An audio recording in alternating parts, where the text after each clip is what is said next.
Ah yes, it's that time of the year again, isn't it? You all bought your fancy overpriced notebooks and are looking to internet gurus for inspiration on how to set up your newest bullet journal. And because apparently for some reason this is the only thing you care about on this channel, let the view milking begin. This is my ultra minimalistic bullet journal setup for...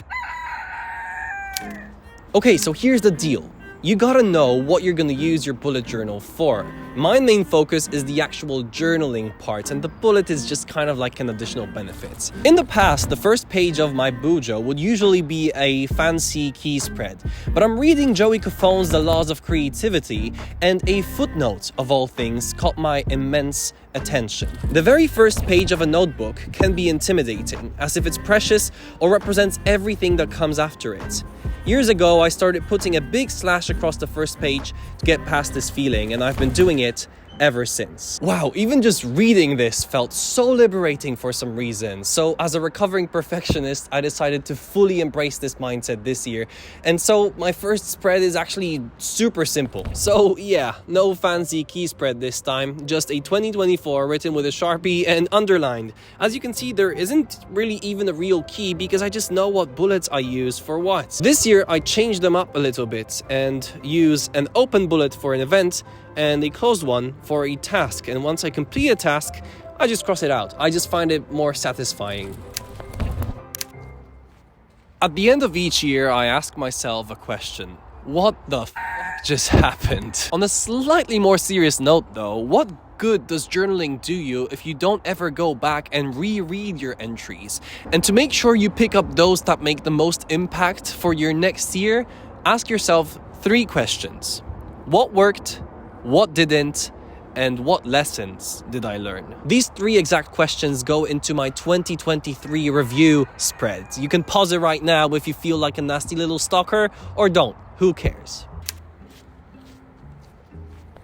Next comes what I like to call the why, aka my mission and my vision. That's the deep stuff. A journaling part, if you will. The part where you have to actually look inwards and ask yourself questions you might not know the answers to. Scary, I know, but necessary too. How else are you gonna figure out what you want from this year and eventually your life? And you know what?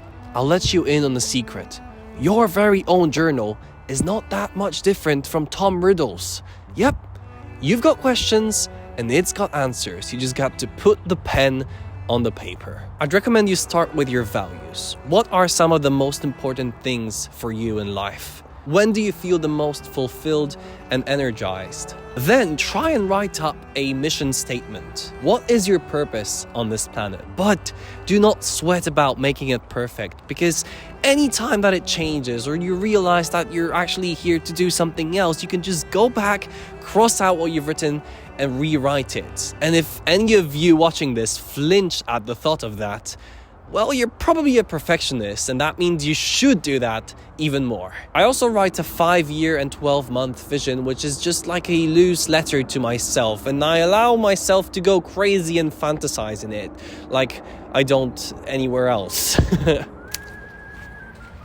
Okay, I know this has been a super fun video so far, but at some point we have got to get serious. You gotta ask yourself, what do I actually want to do this year? Are you gonna be A, a stenchy little pig who did absolutely nothing the entire year, or B, a productive little piglet who wrote down an entire plan and wanted to do so much, but in the end didn't actually do that much either?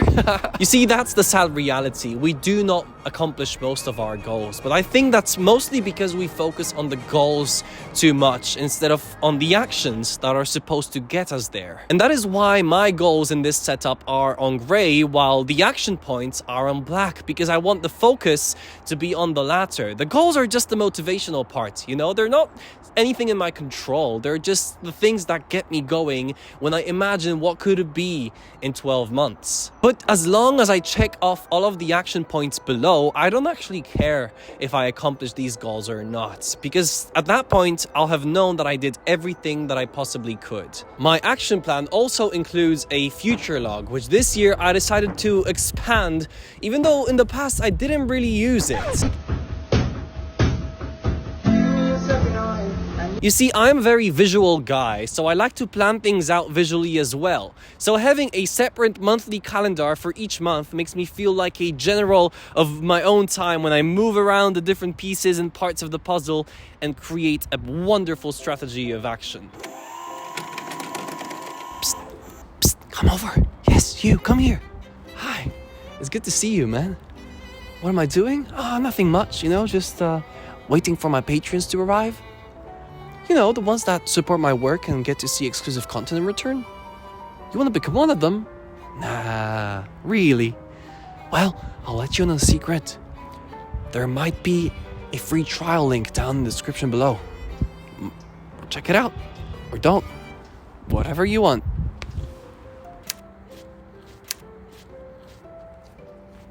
I might be getting old because I find myself wanting to simplify a lot of the things in my life, and that includes the bullet journal. I used to use this highlighter a lot, but not anymore, baby. I just cannot be bothered carrying around more than just a pen. I used to highlight the date every single day, but now I just underline it. It does the job equally as well, unless I am setting up my monthly spread, because then you gotta give me that highlighter back.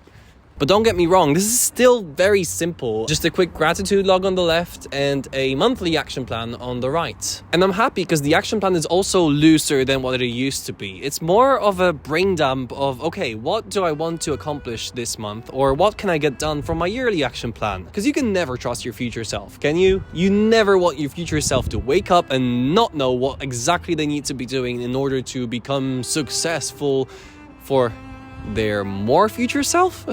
And then it's just all down to the execution. Each day in the evening, I sit down and write what's been going on throughout the day, but most importantly lately, what's been going on in my head.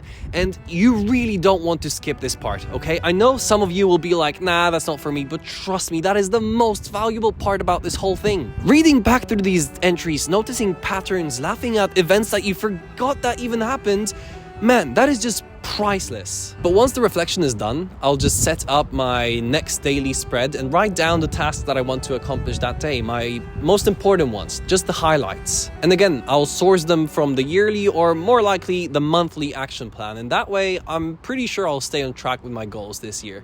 Hopefully. Let's cross our fingers for that.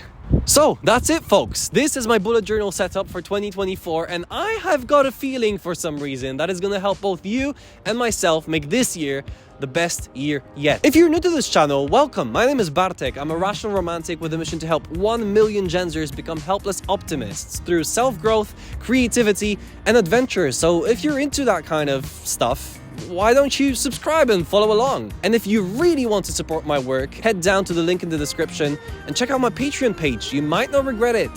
Thank you guys all so much for watching. Have fun, and I'll see you down the river. Ciao.